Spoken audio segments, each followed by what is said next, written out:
eyes of the world have been glued to the city of Harran for the past 2 months, following the outbreak of a previously unknown pathogen. It is not yet clear what has caused this gruesome affliction. The local government's Ministry of Defense erected a quarantine wall shortly after the outbreak. The global relief effort's steady stream of supply drops has sustained what few survivors remain in the city. Dying Light 1.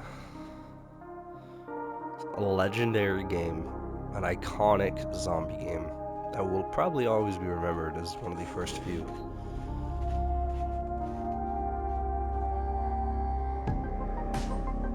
See, this game, it came out, I don't remember the exact date off the top of my head, but this game came out quite some time ago, and when it came out, it kind of blew up for being so original with its parkour and zombies infused, just like the recent one we did in Dying Light 2. Now, as seen, it is the first game, as it even shows to buy Dying Light 2 on the main menu of this one. When Dying Light first came out, don't think it did not have its issues as well. Dying Light definitely had its problems. It had many. But the same thing as Dying Light 2 is over time, it did happen to get better. Now this game, I did remember, did come out in 2015, which at the time, it was phenomenal graphics, and the crazy part is it still holds up. It's not bad at all. The game definitely still holds up and is still an unbelievable amount of fun. Now, there's many things to talk about this game. Now, we're going to start with the map. The map is iconic.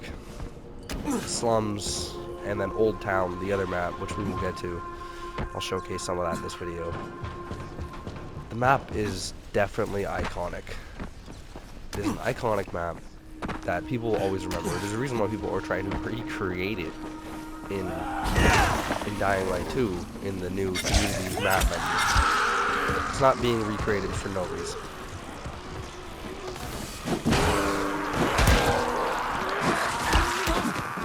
Now,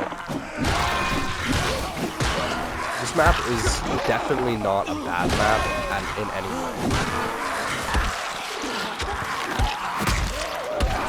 I forgot it was Nightmare Mode. I haven't played this game in a couple months, but the map is not bad in any way. There's nothing horrible about the map. Now, I don't know exactly what it is. I have tried many things, many different things in the settings for the Dying Light 1 map. But there's something I just can't get. I can get close, very close with the settings I've showcased in one of my older videos, and many different things that a lot of people have shown.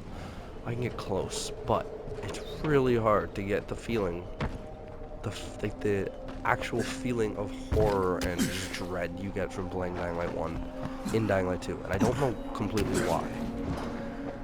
Because for some reason, the variety of this map is actually really good. Now, on this map, there is actually,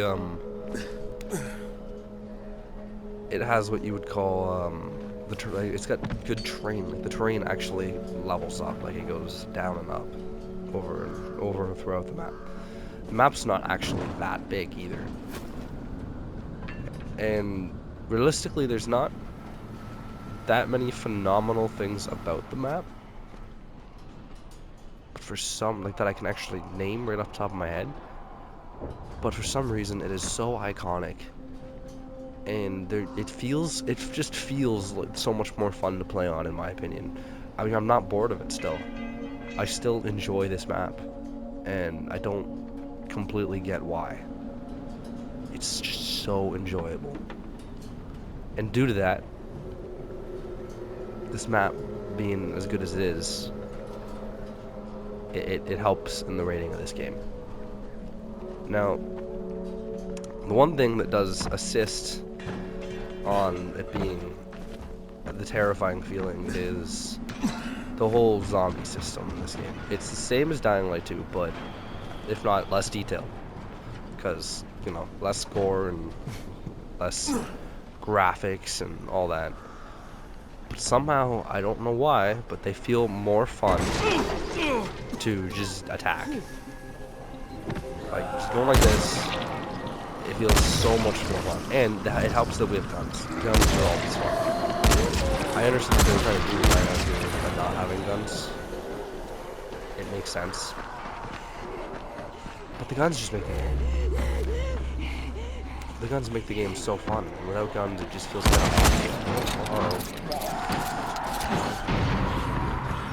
the guns make the game feel so off, and I can't really pinpoint why. Like, we kind of need it to happen. But they feel more fun to destroy and just rip apart. Whereas in Dying Light 2, it just doesn't feel as fun to just beat on a pile of zombies, which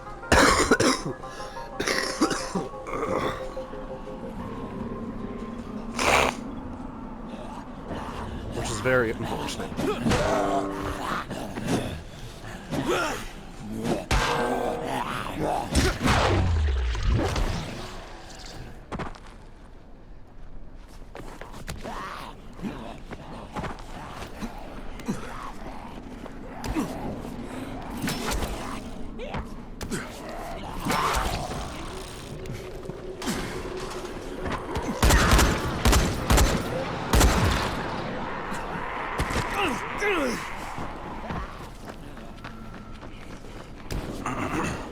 Now, I do like the whole course system in Dying Light 2, and I like the whole night system where you find them out of buildings. I think that was awesome.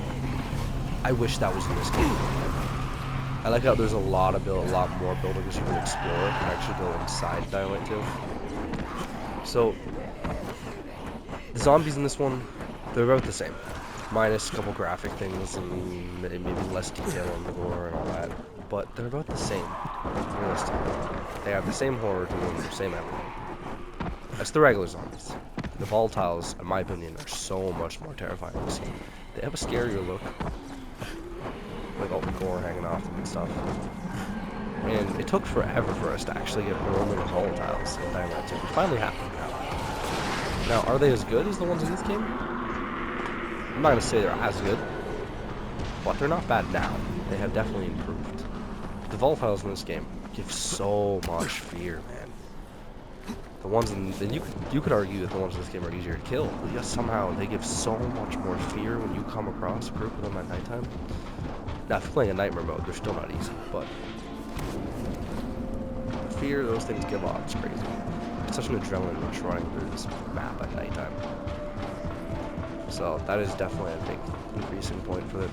And then one of the big points is this game's campaign is so much more enjoyable. I don't know if that's just me or if other people agree with me on that, but this game's campaign is so much. Oh, I'm gonna die here.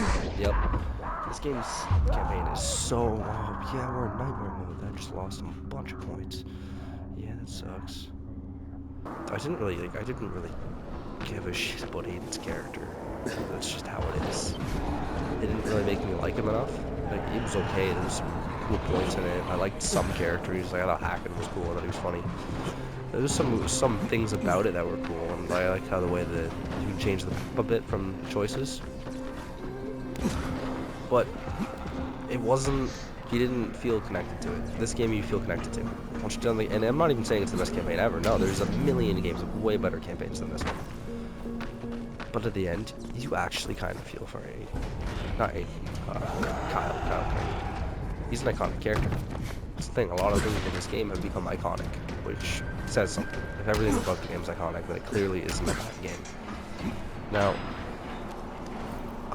again, the campaign alone isn't the main thing about playing this game, but it is for a first-time experience rating. Because that's two very different things you need to make sure you pay attention to when you were rating a game. Is the first-time experience versus long-term experience. Those can change drastically. Some games are meant to have a phenomenal first-time experience and have a shady long-term experience. A lot of things people don't realize, a lot of things people don't point out, I feel like, when they're doing ratings. I want to point them out because that's what I'm looking for when I'm watching a rating myself before I download a game. Some games, that they're expensive, I want to download it so that I can play it in the long term. But I also want to enjoy it first-time experience, because if you don't enjoy it, the first-time experience is important. Because if you don't enjoy it, you're not going to want to play it long term. Even if the long term is way better. So, realistically, if you're buying a game and you want to play it for a long period of time, you need first-time experience to be good, but you also need long-term experience to be good. Whereas if you're just buying a game, just check out the campaign. First time experience, you're good. You don't need long-term experience. I'm messing up those words, but if it is a good first-time experience in the game, and you're only buying it for the campaign, then you're set. You're not gonna have any problems. That's just how that works. So that is something to keep in mind when you're talking about a game like this. And this one's first-time experience was phenomenal. First ever fear of nighttime. Your campaign actually made me care about the character. Just the whole gameplay mechanics, they are smooth. They are good. They definitely are good. And that is just such a bonus to this game. The first time experience is so good. But then when you get in the late game, does it get better? Now here's the weird part about that one. In my opinion, the strangest part about this game. I got a lot of comments about this. People saying they're still playing Dying Light 1. And when you look at it, and you go ahead and check out the game and kind of read stats, I guess you could say, about it, you take a moment and look and you realize there's really not that much endgame content that's good. Sure, there's some DLC stuff. You got, like, you can find,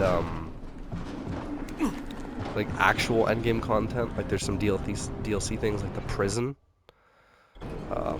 You can go do that. What else? There's like the Bozak Horde Labs thing, but those get repetitive and fast. There's these stupid quarantine zones that you can go ahead and attack. And then, like, if you take a look at a map, there's really, like, there's these events that are also in Dying Light 2. There's bounties that I'm pretty sure are also in Dying Light 2. And all this stuff it's repetitive. It really isn't that great. So, if you actually look at what's here for the endgame content, it's not that good. There's the mode you play Invasions, which is a cool mode. I will give it that.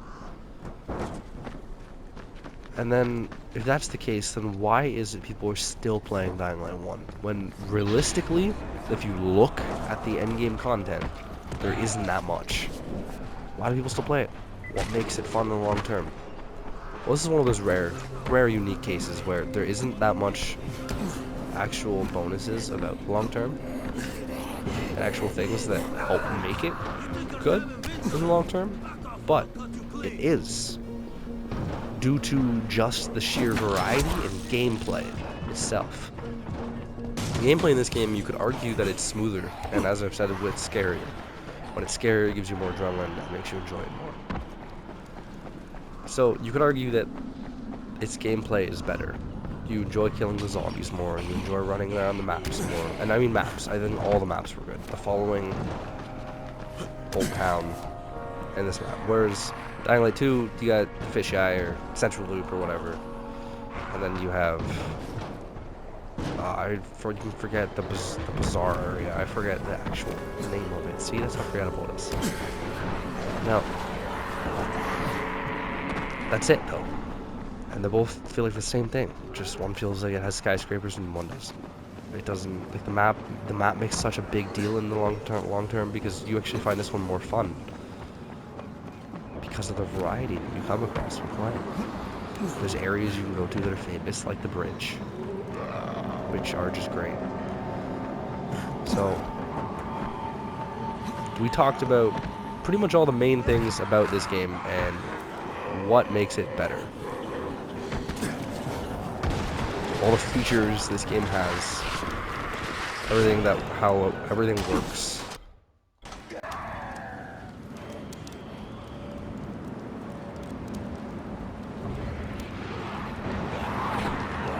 Now, weapons, there's the same variety of weapons in this one. There's rarities. There really isn't that much different there either. So, now that we've talked about it all, it's time to actually get into the rating system. Dying Light 1. So, when you look at this game, and look at all the features, the maps being super fun, and being such a fun thing to play, and kind of not really getting old very quick, and you enjoy all the maps. There's so much variety. You play them all and enjoy all of them. That is very handy for the rating, along with the zombies just being fun to take out and fun to destroy, which is pretty good. And then, if you want to talk about nighttime in this game, it is also, in my opinion, so much more enjoyable to play. Sir, please. A moment of your time will be rewarded with knowledge and treasure. I'm good. Nighttime, better. Zombies, better. Map, better. Campaign, better. The majority of the features about this game are better than the second game, which is so unfortunate. They did so good on this one. They had struggles making they tried too hard to make the sequel better that they got rid of and ruined some of the simple things that made Dying Light 1 so good. So, first time experience on Dying Light 1 is such a good experience on this game.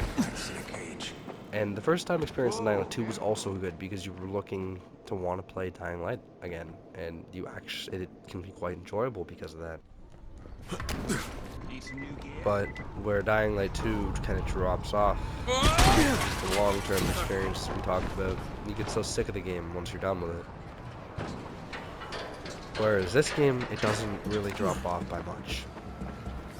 So, first time experience, Dying Light 1, I would give an 8.5 out of 10. 8.5 for everything being fairly good for the most part. And enjoyable. Now, but nothing was, I wouldn't say everything was perfect. It still had a rocky start when it first came out. And there is better campaigns out there. But it did good. 8.5 out of 10. Gives it a solid rating. But what makes this game even better is it actually continues with good ratings in the long term. The long-term rating I would give this game a 6.5 or 7 out of 10. That is kind of debatable, which is better than a 4, which is what I believe I gave Dying Light 2. Which I would say 7, 8.5, all that. I'd say that we'll give this game a 7.5, 8 out of 10. Because it hit all the right spots. Now, why even play Dying Light 2? Why even have Dying Light 2 around if this game has better ratings? Why is this game not perfect if I said all good things about it? Well, see, Dying Light 2 does have the advantage of just time. It is newer. It does have better graphics. It does have better detail. And whether you like it or not, everyone wants to play a newer game. Eventually, you get sick of the older games. You want to spend your money, and you want to buy a new game. Everyone wants to do it eventually. And we've all seen this so much. As much as we'll keep going back and keep playing it, because it's such a good game, and it has such a nice rating on it, in my opinion. The problem is it's old. We've all played it so much. We want new. We want more. Everyone wants something new. Eventually, you will get sick of it. And this is one of those games that is so good to a lot of people that it's hard to even want to believe that you're going to get sick of it. But you will. And that's why we all want something new. That's why you can't give it a perfect rating. But it did good. And in my opinion, is this game going to go down in history as one of the best zombie games probably ever made? I think so. I think this is not a game that will be forgotten. And I think it's going to be fairly high in the ratings in zombie games. So, I hope you enjoyed the video. Now, I hope you enjoyed or agree or even disagree. I want to hear opinions on the rating, what you think of what I've said about this game. Feel free to write anything down below and show some support, or don't. I'm okay with that either. And just, if you haven't played Dying Light 1, go play it. You're missing out. Get that first time experience, and then if you like it, continue playing, because you still got some fun things to enjoy. So, hope you enjoyed the video, and we'll see you on the next one.